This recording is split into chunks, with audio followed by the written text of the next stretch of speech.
आणि इकडे ना अगदी अनेक लोक जमले आहेत. हे जपानकडून आलेल्या भिक्षुणी आहेत, भिक्खू आहेत. सुंदर असं आणि त्यांना पाहण्यासाठी सगळे. एक मिनिट,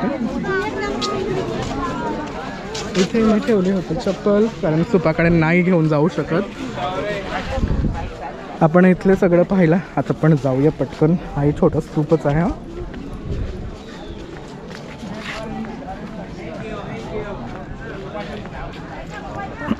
इथे अशोक स्तंभ होता जो खरं खंडित आहे आणि त्याचा जो भाग तुम्हाला पाहायचा असेल सिंह, तर ते सांचीच्या म्युझियममध्ये ठेवले आहेत. तुम्ही तिकडे जाऊन ते पाहू शकता. त्याचं तिकीट फक्त 5 रुपये आहे. फक्त येताना पहा ते कधी उघडं असते कधी नाही, बिकॉज आय थिंक ते शनिवारी किंवा शुक्रवारी बंद असतं. आय डोंट नो, तुम्ही एकदा ते चेक करा. मी खरं परवा इकडे आलो. काल मी यात्रेमध्ये होतो आणि आज मी हे स्तूप दाखवतो आहे. मोगलीपुत्ततीस यांनी याच ठिकाणी सम्राट अशोकांची कन्या भिक्खुणी संघमित्रा आणि भिक्खू महेंद्र यांना इथेच शिक्षा आणि दीक्षा दिली. हे तेच स्थान आहे. आणि मोगलीपुत्ततीस यांचा स्तूप खरं तर तिकडे 2 नंबरचं स्तूप आहे ना, त्यातच त्यांचं रिलॅक्स होतं असं मला वाटतं. तर त्यात लिहिलं गेलं आहे की त्यात 10 अरहंतांच्या धातुअवशेष मिळाले किंवा अस्थी मिळाल्या आणि त्यात त्यांची अस्थी होती. हे बघा, हे विहार आहे. सगळीकडे असं वन आहे, झाडं आहेत सगळीकडून, ते तुम्ही सगळीकडे पाहू शकता. तर हे बघा, हे असं जे बांधकाम आहे हे वाड्या टाईपच बांधकाम आहे ना. जर आपण आता मोठ्या मोठ्या हॉटेल्समध्ये गेलात ना तुम्ही की सगळीकडून असं बांधकाम असतं, मधातला भाग ओपन असतो. We called it atrium lobby. तसंच टाईप ते वाड्याचं सारखंच येतं. मे बी त्याची इन्स्पिरेशन इथून आलं असेल अशा स्तूपां किंवा विहारांपासून. मोगलीपुत्ततीस इकडे राहायचे आणि इकडेच ते त्यांचे भिक्खुगणांसोबत राहायचे आणि इथे खरं तर ते शिक्षा आणि दीक्षासुद्धा द्यायचे. तर त्याचे जे प्रमुख शिष्य होते ते भिक्खुणी संघमित्रा सम्राट अशोक यांची कन्या आणि भिक्खू महेंद्र, जे पुढे मग श्रीलंकेला गेले आणि तिथे त्यांनी बौद्ध धर्माचा प्रचार आणि प्रसार केला. इथे मोगलीपुत्ततीस यांचं भिक्षापात्र आहे जे अगदी पाषाणातलं आहे. आणि हे भिक्षापात्र खरं तर असं सांगण्यात येतं की म्हणजे सगळे जे भिक्खू आहे जे जेव्हा भिक्षाटन करून यायचे तेव्हा ते यात ठेवायचं. तर हे आहे ते भिक्षापात्र ज्यात अरहंत मोगलीपुत्ततीस त्यांचे जे भिक्खुगण असायचे त्यांच्या संघातील ते इकडे भिक्षा आणलेली ते ठेवायचं ते भिक्षापात्र. तर हे असं काहीसं दिसतं. तुम्ही इथनं त्याला वंदन करू शकता. चला,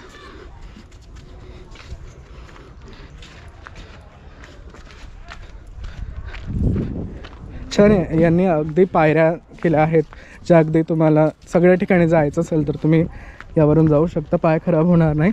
इवन तुम्ही चप्पल घालून नाही आलात तरी चालेल. पण ह्या 2 नंबरचा स्तूप ना तो फारच लांब आहे, त्यामुळे म्हटलं आपण चप्पल घालून जावं. मी कालही इथे गेलो होतो आणि येताना मला असं वाटत होतं जसं मी लोणारच्या याच्यात फिरतो आहे, विवरात फिरतो आहे. लोणार सरोवर जे बुलढाण्यामध्ये आहे, लोणार तालुक्यामध्ये, लोणार शहरात खाऱ्या पाण्याचं जगप्रसिद्ध असं ते सरोवर. तिकडून जेव्हा मी परत येत होतो तेव्हाही मला असंच वाटायचं जातात ते थोडं लांबच आहे ना. खाली असं विवरात जाऊन तुम्ही जेव्हा वर येतात तेव्हा सो इथेही असे पायऱ्या आहेत. काही नाही, 10 मिनटात तुम्ही पोहोचता तिकडे. हळूहळू गेलात तरी चालेल. आणि महाराष्ट्रातून अनेक उपासिका इकडे पोहोचतात आणि खूप सुंदर असा हा सोहळा ते अनुभवतात. तुम्ही तो अनुभव घेऊ शकता. तुम्ही कुठल्याही धर्म, जाती, पंथ चे असा इथे सगळ्यांना तुम्ही सगळे येऊ शकतो आपण. इथे सगळे नमुभा आहे, सगळे येऊ शकतो. असं हे सुंदरसं भगवान बुद्धांचं स्थान. खरं ते भगवान बुद्ध इथे नाही आले पण त्यांच्या हस्ते इथे पोहोचल्या सम्राट अशोकांच्या काळात. त्याला कारणही होतं, कारण देवीचं माहेर हे विदेश आहे आणि त्या याच स्थानामध्ये राहिल्या आणि म्हणूनच सम्राट अशोकांनी या स्थानाची निवड केली की इथे एवढं असं सुंदर स्तूप उभं करावं, जे एवढं सुंदर आहे की जगभरातून भाविक इथे मग हे दर्शन घेण्यासाठी आणि पाहण्यासाठी येतात. इथेही एक गोल आकाराचं टाकं आहे, त्यात पाणीही आहे आणि मग हा स्तूप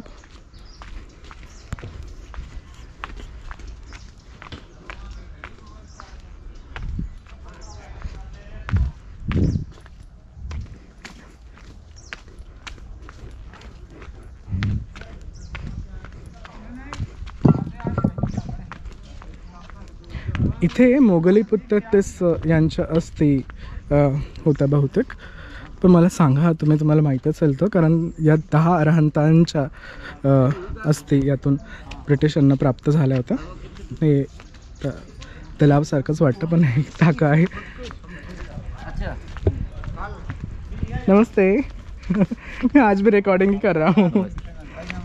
तर हा 2 नंबरचा स्तूप आहे आणि यात थोडी माहिती पण आहे, जे मी तुम्हाला थोड्या वेळ आधीच सांगितली की यात 10 अरहंतांच्या अस्थी ब्रिटिशांना प्राप्त झाल्या आणि त्यापैकी एकच मला वाटतं मोगली पुत्रतेस सुद्धा आहेत, जे सम्राट अशोकांच्या काळामध्ये त्यांचे महत्त्वपूर्ण व्यक्तीच होते, सल्लागार होते मला असं वाटतं. So can tell me.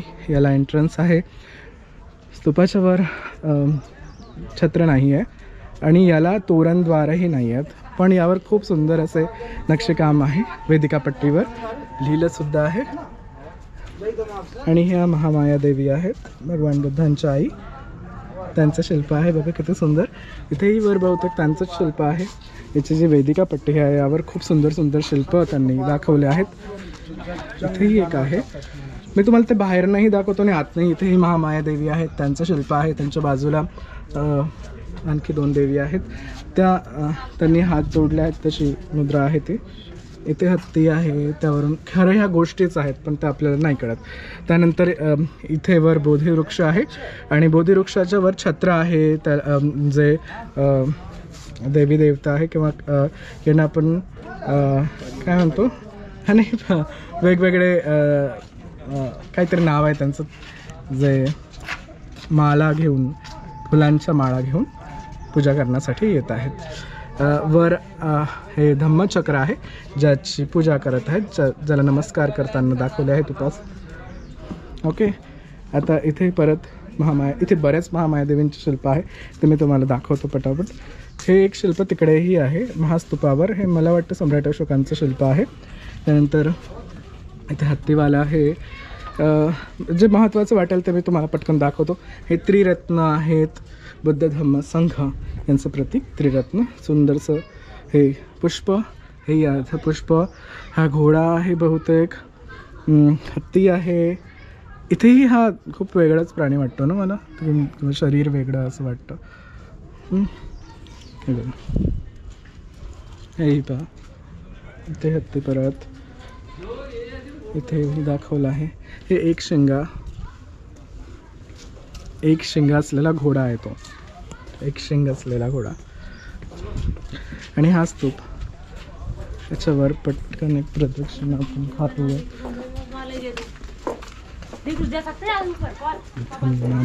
नमामि संघम नमामि. तर याला एक प्रदक्षिणा आम्ही घालतो पटकन आणि मग खाली जाऊया आपण. धम नमामि धम्मं नमामि संघं नमामि धम नमामि. मी संपूर्ण या स्तूपाला प्रदक्षिणा घालू शकता. बाणीसारखं वाटलं मला ते येताना. आणि सगळीकडून सुंदर असे या वेदिकापट्टीवर शिल्प आहेत. इथे पाणी येतानाही दिसतं तुम्हाला. हे बघा, उंच आहे हा ते, तरीही.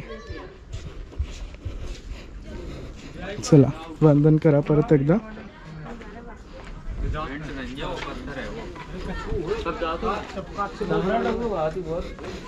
याच्या आतमधून खरं तर 10 अरहंतांच्या अस्थी प्राप्त झाल्या होत्या. ते खाली गर्भगृहामध्ये असते. इकडे जसे छिद्र दाखवले आहे ना, हे उत्खनन करून मग त्या ब्रिटिशांनी काढलं.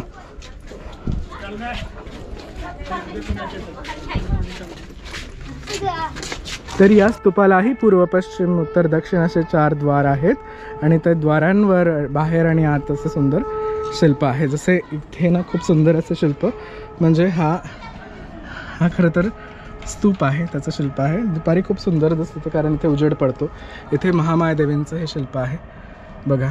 हे हत्ती त्यांच्यावर आंघोळ घालताना आणि ते कमळपुष्पावर उभे. हे शिल्प आपल्याकडे अति प्रचलित शिल्प आहे. सांगा कोणाशी मेल खातं हे शिल्प किंवा कुठनं आलं आहे हे शिल्प? म्हणजे खरं तर मूळ इथनंच आहे हे ते शिल्प आहे.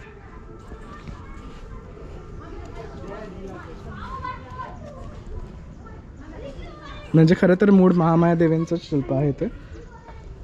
इथे बघा किती सुंदर केलं आहे ना, शुभ्र रंगात.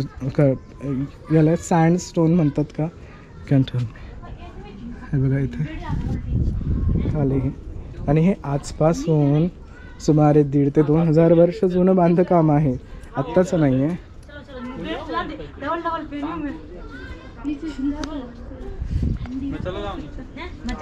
इथे अशोक स्तंभ आहे असं वाटतं मला. हत्ती आहे वर.